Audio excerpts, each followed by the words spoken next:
Pemandangan memprihatinkan terlihat di tempat pembuangan akhir sampah Purbahayu, Pangandaran pada Kamis, tanggal 5 Februari tahun 2026.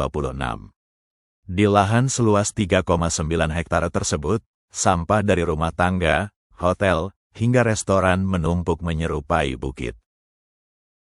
Kepala Dinas Lingkungan Hidup dan Kebersihan Kabupaten Pangandaran, Irwansyah, mengakui secara terbuka bahwa kondisi TPA ini sudah sangat kritis. Masalah utamanya yakni masih menggunakan sistem pembuangan terbuka tanpa pengolahan. Dampak lingkungannya ialah terdapat aliran sungai kecil aktif yang mengalir ke hilir di bawah tumpukan sampah. Tanpa sistem sanitari landfill yang memadai, air lindi atau cairan sampah berisiko mencemari perairan tersebut. Alat berat dozer terus bekerja mendorong sampah baru, sementara warga atau pemulung bertaruh kesehatan memilah sampah ekonomis di tengah gunungan limbah. Fakta mengejutkan terungkap bahwa TPA Purbahayu sebenarnya sudah harus ditutup karena terkena sanksi administrasi dari Kementerian Lingkungan Hidup akibat pengelolaan yang buruk.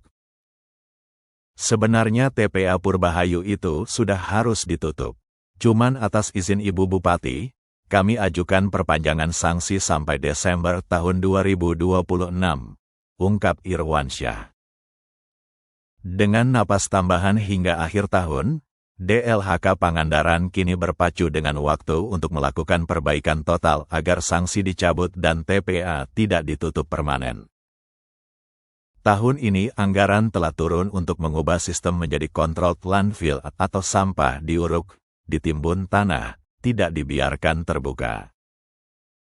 Kemudian, saat ini fasilitas refuse derived fuel sedang dibangun untuk mengolah sampah menjadi bahan bakar dan pengadaan 1 unit ekskavator baru untuk mempercepat proses pengurugan sampah.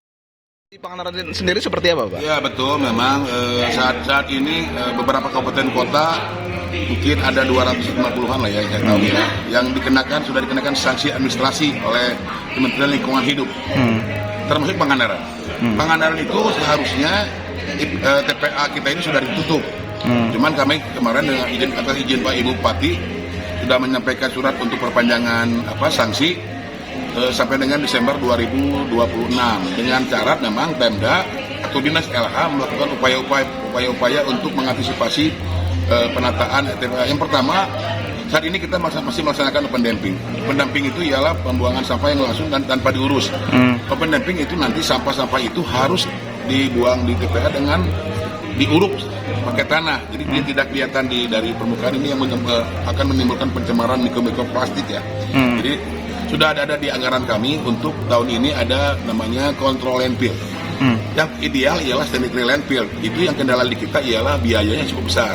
Itu kemarin oleh tim kami sekitar minimal 20 miliar sanitary landfill.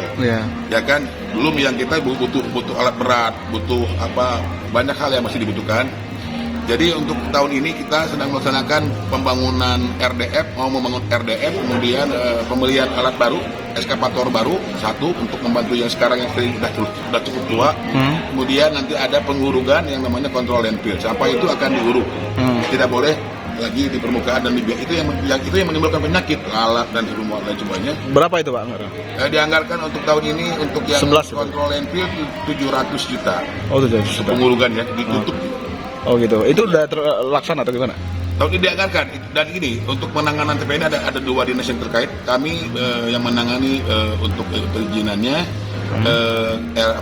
kemudian untuk ekskavatornya, untuk pengadaan yang kaitan dengan fisik itu dilakukan oleh Dinas PUPR, dalam hal ini Cipta Karya. RDF itu oleh Dinas PUPR. Oh, sekarang atau besok pelaksananya? Tahun ini. Pak, kalau di Pangandaran sendiri emang sudah kritis ya untuk Sudah kritis. Kritisnya dalam arti gimana? Ya, pertama, idealnya TPA itu sudah menggunakan sistem sanitary landfill, ada pembuangan limbah, ada pembuangan air lindinya, ada pembuangan basement metannya, itu kompleks menurut. Di kita belum maksimal. Ada air lindi cuma 1, minimal 4 pembuangan air lindi. Air lindi itu limbah yang dari sampah yang turun ke saluran air. Kita belum maksimal. Kemudian juga pembuangan gas metan, di kita baru ada 2. Itu belum memenuhi standar. Ya, makanya sebenarnya itu harus menggunakan sanitary landfill yang tadi itu ada pembuangan gas metan, pembuangan air lindi. ada RDF pengolahan, ada seperti kita dengar sekarang ada pengolahan sampah yang dibuat waste to energy. Iya. Sampah itu diolah dan dibuatkan untuk bahan energi yang dibutuhkan pabrik.